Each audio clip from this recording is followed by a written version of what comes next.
তো ইংরেজিতে কিছু বিষয় রয়েছে যে বিষয়গুলো নিয়ে স্টুডেন্টসদের মধ্যে একটা বিভ্রান্ত সৃষ্টি করে থাকে, যেমন sometimes, in time, on time, অর্থাৎ কখন আমরা সামটাইম বলবো, কখন সামটাইমস, কখন ইন টাইম আর কখন অন টাইম।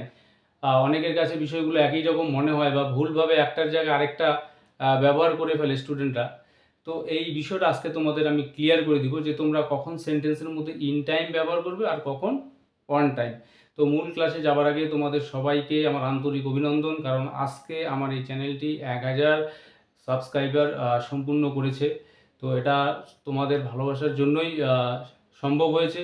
তো আমার এই ক্লাসগুলোর মধ্য দিয়ে যদি তোমাদের কোনো উপকার হয়ে থাকে তবেই সেটাই হচ্ছে আমার সবচেয়ে বেস্ট যেটা রিওয়ার্ড, সেটা বেস্ট। তো এবার আসা যাক মূল বিষয়ে। তো অন টাইম, তো এখানে অন টাইম শব্দটাকে আমরা কখন ব্যবহার করব? তো অন টাইম বা ইন টাইম এগুলো সময় সংক্রান্ত বাক্য বলতে আমরা ব্যবহার করে থাকি। তো অন টাইম কথাটার দ্বারা যেটা মানে বোঝায় যথা সময়ে বা ঠিক নির্দিষ্ট সময়ে।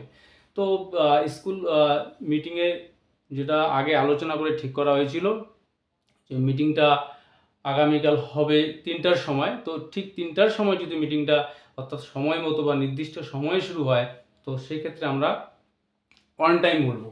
তো the programme started on time, অর্থাৎ প্রোগ্রামের জন্য যেটা টাইম নির্ধারণ ছিল সেটা 12টা হতে পারে, 1টা, ঠিক ওই সময় যদি শুরু হয়ে যায় তাহলে সেক্ষেত্রে আমরা অন টাইম বলবো। অর্থাৎ সময়ের আগেও না পরেও না, ঠিক ওই সময়, ওই পূর্ব নির্ধারিত সময় বা নির্দিষ্ট যে সময়, সেক্ষেত্রে আমরা অন টাইম বলবো।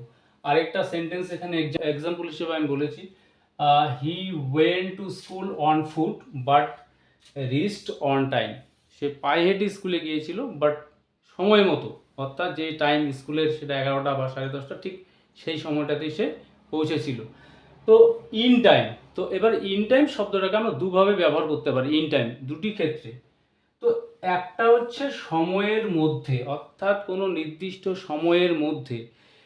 সাপোজ আমাদের স্কুলে একটা কালচারাল প্রোগ্রাম আজকে 11টার সময় শুরু হওয়ার কথা, সেটা টাইম নির্ধারিত সময়, সেটা প্রোগ্রামটা 11টা, 11:15 হতে পারে বা 10:30 হতে পারে বা 11 তার একটু আগে হতে পারে, এরকম একটা সময়, অর্থাৎ সময়ের মধ্যে।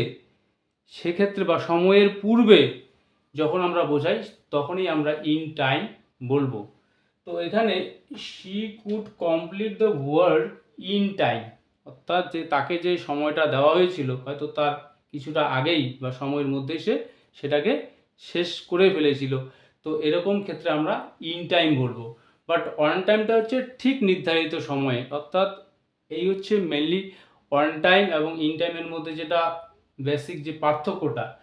তো আরেকটা ইন টাইমের ব্যবহার আমরা করে থাকি সেন্টেন্সের মধ্যে, যেটা হচ্ছে সঠিক সময়ে বা বিপদের আগে বা খারাপ সময়ের আগে, ইন টাইম। তো এখানে লক্ষ্য করো, the man was taken to hospital in time, অর্থাৎ লোকটাকে হসপিটালে নিয়ে যাওয়া হয়েছিল ইন টাইম, সময় মতো, অর্থাৎ আরেকটু দেরি করলে লোকটার বিপদ হতে পারতো। তো সঠিক সময় নিয়ে যাওয়ার জন্য তাকে বাঁচানো সম্ভব হয়েছে। The man was taken to hospital in time, তো সঠিক সময়ে অর্থে আমরা ইন টাইম বলবো। তো এরকম আরেকটা এক্সাম্পল আমি দিচ্ছি, the you should have taken step in time, তোমার সময়, সঠিক সময়ে পদক্ষেপ নেওয়াটা উচিত ছিল, অর্থাৎ পরিস্থিতি খারাপ হবার আগেই নেওয়া উচিত ছিল। তো এরকম ক্ষেত্রে আমরা ইন টাইম ব্যবহার করব।